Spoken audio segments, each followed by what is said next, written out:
اچھا میرے بھائیو، صحیح مسلم میں ایک اور حدیث ہے، ابن عباس رضی اللہ تعالیٰ عنہما کہتے ہیں کہ نبی علیہ السلام کے پاس ایک دفعہ جبرائیل علیہ السلام بیٹھے ہوئے تھے. ظاہر صحابہ نے نہیں دیکھا، آپ علیہ السلام نے بتایا. تو اچانک ایک آواز ان کو زوردار سنائی دی. یہ صحیح مسلم کی حدیث ہے. تو حضرت جبرائیل علیہ السلام نے نگاہ اٹھا کے اوپر دیکھا اور کہا، یا رسول اللہ، آج آسمان کا ایک ایسا دروازہ کھلا ہے جو آج سے پہلے کبھی نہیں کھلا تھا، اور اس دروازے سے ایک فرشتہ زمین پر اترا ہے. اتنے میں وہ فرشتہ حاضر ہوا نبی علیہ السلام کی خدمت میں. تو حضرت جبرائیل نے کہا کہ یا رسول اللہ، یہ وہ فرشتہ ہے، یہ آج سے پہلے دنیا میں کبھی نہیں آیا تھا، اور وہ دروازہ بھی آج سے پہلے کبھی نہیں کھلا تھا، اور یہ فرشتہ آپ کو سلام عرض کر رہا ہے، اور اللہ کا یہ پیغام لے کر آیا ہے کہ آپ کو بشارت ہو دو ایسے نوروں کی جو آپ سے پہلے کسی پیغمبر کو نہیں دیے گئے. ان میں سے پہلی چیز سورۃ الفاتحہ ہے، اور دوسری چیز سورہ البقرہ کی آخری 2 آیات، آمن الرسول بما انزل الیہ من ربہ والمؤمنون. تو سورۃ الفاتحہ وہ نور ہے جو کسی پیغمبر کو نہیں دیا گیا سوائے ہمارے محبوب صلی اللہ علیہ وآلہ وسلم کے. اچھا، صحیح بخاری کی جو میں نے حدیث بیان کی کہ سورہ اعظم ہے قرآن کی، اس کے تحت یہ بات تو بالکل کلیئر ہو گئی کہ نبی علیہ السلام نے سورۃ الفاتحہ کو جو تعلیم فرمایا اس کا آغاز کیا الحمدللہ رب العالمین سے. تو اس میں واضح اشارہ موجود ہے کہ بسم اللہ الرحمن الرحیم سورہ فاتحہ کا حصہ نہیں ہے، قرآن کا حصہ ہے. وہ تو ہر سورت کے آغاز میں بسم اللہ ہے سوائے سورہ التوبہ کے، اور سورہ نمل کے اندر آیت بھی ہے انہ من سلیمان و انہ بسم اللہ الرحمن الرحیم. لیکن جو سورتوں کے آغاز میں بسم اللہ لکھی جاتی ہے یہ سورت کا حصہ نہیں، قرآن کا حصہ ضرور ہے. تو چونکہ نبی علیہ السلام نے اس میں فرمایا الحمدللہ رب العالمین، تو اگر آپ علیہ السلام نے اس سورت کو تعلیم فرمانا ہوتا اس اعتبار سے کہ بسم اللہ اس کا حصہ ہوتی، تو آپ فرماتے کہ وہ سورت ہے بسم اللہ الرحمن الرحیم الحمدللہ رب العالمین. تو یہ اس بات کو تقویت دیتی ہے کہ بسم اللہ سورہ فاتحہ کا حصہ نہیں. لیکن نماز میں ہم پڑھتے ہیں، اس کے ساتھ پڑھیں گے، لیکن حصہ نہیں ہے. البتہ مسلمانوں میں اہل حدیث مکتبہ فکر اور امام شافعی کے جو مقلدین ہیں ان کا موقف ہے کہ بسم اللہ سورہ فاتحہ کا حصہ ہے. اہل تشیع کا بھی یہی موقف ہے. اس لیے آپ اگر شیعہ کے چھپے ہوئے قرآن دیکھیں گے اور اہل حدیثوں کے، اب یہ میرے ہاتھ میں جو قرآن ہے یہ سعودیہ سے چھپا ہوا ہے، یہ اہل حدیث کا ہے، اس میں بھی بسم اللہ الرحمن الرحیم کو پہلی آیت انہوں نے ڈکلیئر کیا ہوا ہے، اور الحمدللہ رب العالمین کو دوسری آیت. امام حنیفہ رحمہ اللہ تعالی اور کئی ایک ائمہ کا یہ موقف ہے کہ سورہ فاتحہ کا حصہ نہیں ہے بسم اللہ. میرے نزدیک امام ابو حنیفہ رحمہ اللہ کا موقف احادیث کی روشنی میں مضبوط ہے، کیونکہ نبی علیہ السلام سورہ فاتحہ کا اعلان کرتے ہوئے اس کو الحمدللہ رب العالمین سے بتا رہے ہیں. اس سے بھی بڑھ کر دلیل ایک صحیح مسلم کی حدیث ہے، بڑی رکت انگیز حدیث ہے، اور وہ حدیث قدسی آپ نے اکثر سنی ہوگی. سیدنا ابو ہریرہ رضی اللہ تعالیٰ عنہ کہتے ہیں کہ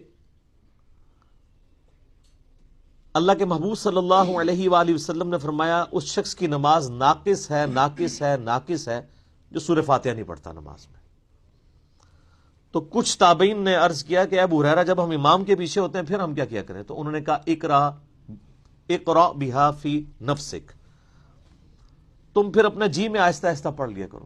وہ جز القراء امام بخاری کی کتاب میں آتا ہے کہ وہ آپ نے جب امام سکتے کرتا ہے ان سختوں کے دوران پڑھنی ہے، امام کے ساتھ نہیں پڑھنی. اب یہ الگ سے ایک ٹاپک ہے، میں آج اس کو ڈسکس نہیں کروں گا. میرا یوٹیوب پہ کلپ ہے امام کے پیچھے فاتحہ اور اس کے ساتھ نیو لکھا ہوا ہے، اس میں نے موقف بیان کیا ہے. اور پھر نبی علیہ السلام نے فرمایا حدیث قدسی، یعنی اللہ کا فرمان بزبان محمد رسول اللہ صلی اللہ علیہ وآلہ وسلم، کہ اللہ تعالیٰ فرماتا ہے قسمت الصلاۃ بینی و بین عبدی نصفین. اچھا، یہ حدیث شیعہ کے ہاں بھی پائی جاتی ہے جو میں بیان کر رہا ہوں صحیح مسلم کی. اب کہ میں نے نماز اپنے اور اپنے بندے کے درمیان برابر تقسیم کر لی ہے، نصف میرے لیے ہے اور نصف میرے بندے کے لیے. اور نماز کسے کہا؟ سورہ فاتحہ کو، پوری نماز. پھر اللہ تعالیٰ نے فرمایا، نبی علیہ السلام فرماتے ہیں کہ جب میرا بندہ کہتا ہے الحمدللہ رب العالمین، تو میں کہتا ہوں میرے بندے نے میری حمد بیان کی، میری تعریف کی. جب وہ کہتا ہے الرحمن الرحیم، تو میں کہتا ہوں میرے بندے نے میری ثنا کی.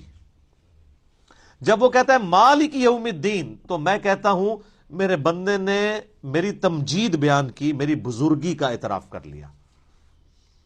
اور جب وہ کہتا ہے ایاک نعبد و ایاک نستعین، تو یہ میرے اور میرے بندے کے درمیان کامن عہد اور بانڈ ہے. جو میرے بندے نے مجھ سے مانگا میں نے اسے دیا. اور جب میرا بندہ کہتا ہے اہدنا الصراط المستقیم صراط الذین انعمت علیہم غیر المغضوب علیہم ولا الضالین آمین، تو میرے بندے نے جو مجھ سے مانگا اس دعا میں نے اسے عطا کر دیا.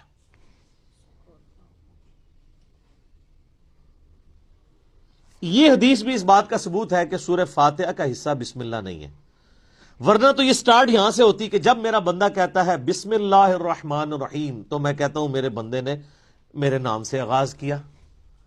جب وہ کہتا ہے الحمدللہ رب العالمین، تو میں کہتا ہوں میرے بندے نے میری حمد کی. تو اس حدیث میں بھی، حدیث قدسی میں بھی، سورہ فاتحہ کا آغاز الحمدللہ رب العالمین سے ہوا. لہذا اہل تشیع اور اہل سنت میں اہل حدیث اور شافعی ہیں جو شوافع، ان کا موقف مضبوط نہیں ہے اس مسئلے میں. امام حنیفہ رحمہ اللہ کا موقف اس مسئلے میں، جہاں کئی مسئلوں میں ان کے موقف غلط ہے، اس مسئلے میں ان کا موقف ٹھیک ہے کہ سورہ فاتحہ کا حصہ نہیں ہے بسم اللہ. اس سے بھی بڑھ کر بخاری و مسلم میں حدیث ہے، انس ابن مالک کہتے ہیں میں نے پوری زندگی نبی علیہ السلام کے پیچھے نماز پڑھی، اس کے بعد حضرت ابوبکر کے پیچھے، پھر حضرت عمر کے پیچھے، پھر حضرت عثمان کے پیچھے. میں نے ان چاروں میں کسی کو بھی قرات کا آغاز نماز میں بسم اللہ سے کرتے ہوئے نہیں سنا، ہمیشہ الحمدللہ رب العالمین سے سنا.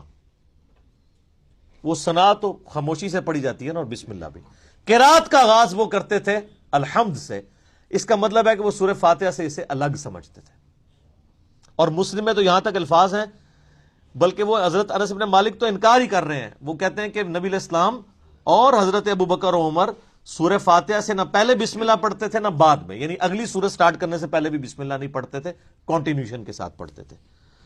بعض محدثین نے اس کی توجیہ بیان کی کہ اس سے مراد ہے کہ بلند آواز سے نہیں پڑھتے تھے، کیونکہ ثنا اور بسم اللہ آہستہ آواز سے پڑھنا تو ثابت ہے. تو آہستہ آواز سے پڑھنا ہی اس بات کی دلیل ہے کہ اس کو فاتحہ سے الگ کر کے پڑھتے تھے، لہذا وہ فاتحہ کا حصہ نہ ہوا. اچھا، اب ٹیکنیکلی اس کو آپ سمجھیں کہ سورہ فاتحہ کی یہ 7 آیات کیسے پوری ہوتی ہیں. مسلم میں جو یہ ہے نا الفاظ کے آدھی میرے لیے آدھی میرے بندے کے لیے، تو پھر سورہ فاتحہ آدھی ہوتی ہوگی نا کہیں پہ، کیونکہ آدھی میرے لیے اور آدھی میرے بندے کے لیے. تو آئیں پھر آدھی کر کے دیکھ لیتے ہیں. وہ سٹارٹ ہو رہا ہے اس حدیث میں جب میرا بندہ کہتا ہے الحمدللہ رب العالمین، تو میں کہتا ہوں میرے بندے نے میری حمد کی. الرحمن الرحیم، میرے بندے نے میری ثنا کی. مالک یوم الدین، میرے بندے نے میری بزرگی کا اعتراف کیا. 3 آیتیں ہوگی. اس کے بعد آتا ہے ایاک نعبد و ایاک نستعین، یہ میرے اور میرے بندے میں کامن ہے، لہذا یہ آیت پھر سینٹر میں ہوگی، کیونکہ تینوں پہلی آیات جو ہیں وہ اللہ کی تعریف ہے. الحمدللہ رب العالمین، الرحمن الرحیم، مالک یوم الدین. ایاک نعبد و ایاک نستعین عہد ہے، اور کہا یہ کامن ہے، مراد یہ سینٹر میں ہے. اور اس کے بعد جتنی چیزیں وہ دعائیں ہیں، اہدنا الصراط المستقیم، یہ بندے کی ہوگی. صراط الذین انعمت علیہم غیر المغضوب علیہم ولا الضالین آمین. یہ 3 آیات اللہ سے دعا ہوئی، یہ بندے کے لیے، اور اس میں